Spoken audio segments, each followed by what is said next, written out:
Hey guys, Jake Blow here, the Habitat Pro. Today what I'm going to show you on the home farm are 3 different switchgrass areas with 3 different planting and maintenance methods. One of the areas is an area where I kept it burned down with chemical for an entire season before planting the following spring. And then the following spring, I also burned it down 2 more times before application. That area turned out really nice. Then I have another area where I tilled it because I had to break up some of John Comp's Northwoods Whitetails HD food plot screen. I had to till it up to break up those stalks, and then I drilled my switchgrass right into it. But wow, did that have the foxtail. So in that area, what I ended up with was the need to mow to keep the foxtail competition down. I'm going to show you how that turned out. And then an area just adjacent to it where I sprayed Roundup after planting. And boy, was that delicate. And I'll say not on purpose. So stick with us on the channel here. And remember, if this is of any use to you, hit that notification bell down there, hit the subscribe. Let's get out on the farm and show you these areas now that I filmed during the growing season and all the way up to October, which would have been the youth hunting season opener in Minnesota. Hey guys, Jake Blow here, the Habitat Pro. These 2 bands of switchgrass were planted on the same day with the same machine, all the conditions the same, after tillage, okay? What that meant is I stirred up the foxtail seed bed, and you can see what I got with that. It's just an insane amount of foxtail and crabgrass because I tilled in the warm summer months. So then what happened with the switchgrass on the right? Well, if you look uphill here, I have Roundup Ready sugar beets and corn.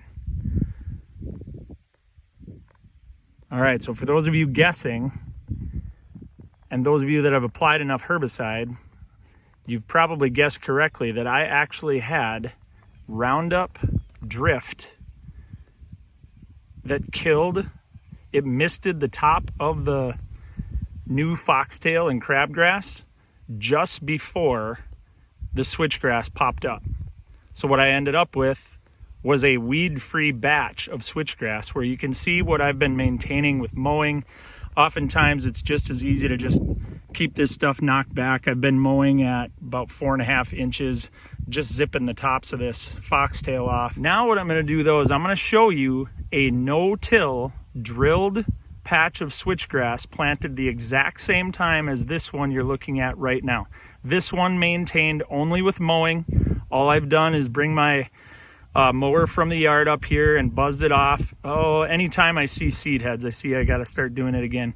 When those foxtail seed heads pop up, then I just come in and buzz them off back down to 4.5 inches and, you know, do it again later on. And you can see the switchgrass jumps. That's all the pale green rows that you see. But obviously this year I'm not going to get anything because I have to mow it. Otherwise the foxtail just takes over. Okay, well let's take a look at a no-till patch of switchgrass that I have up in the power line right away.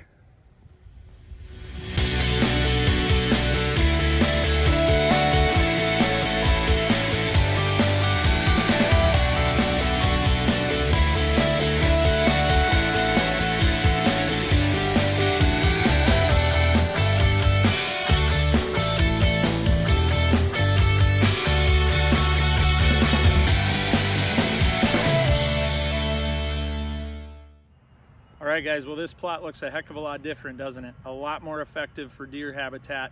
If this is your first year, you'd be fist pumping. This is RC Big Rock, planted in a power line right of way at the same time as the other plot I previously showed you, but I never disturbed the soil. For an entire season prior to this planting, I sprayed every 4 to 6 weeks with Roundup and 2,4-D to completely kill the perennial and annual competition in here. Now, I came in the spring and did the same thing twice more.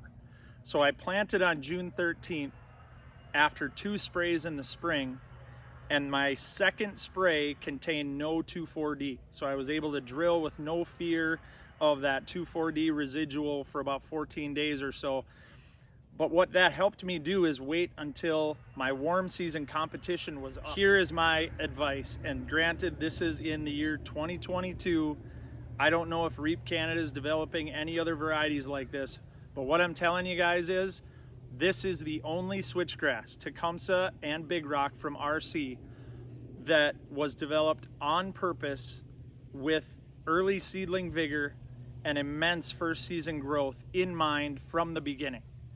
Okay, they put agricultural science, the same techniques that we have used in farming for corn, soybean, every crop we have that is genetically superior now and has all of these traits we now have in switchgrass.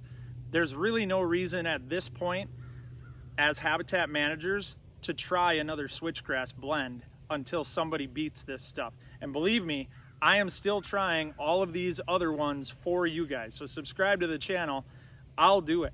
And the best part about this stuff is I can wait until the middle of the summer to plant it. After all of those weeds have been killed, after germinating up until July 4th, I can still come in, no-till drill this stuff in, never having stirred up a seed bank, and I can be confident that 4 months later, this is what I'm gonna have. Astonishing. There is no other switchgrass like it. I would really highly recommend that you guys get some going on your property, get used to the planting methods with it. But guys, it is not rocket science anymore. You don't have to be a chemical wizard anymore. You don't have to, you know, have somebody out to identify this weed, that weed, tell you when to spray, watch 14 more switchgrass videos. You don't have to do it. This stuff really is making it easy for us as habitat managers to grow quality stands of switchgrass for screening and habitat. And I am just really excited to finally be able to tell that to clients. Hey, if this was at all helpful to you guys, hit like, hit subscribe, share it out there in your social media platforms. Get out and enjoy creation, guys. Good luck this season and God bless.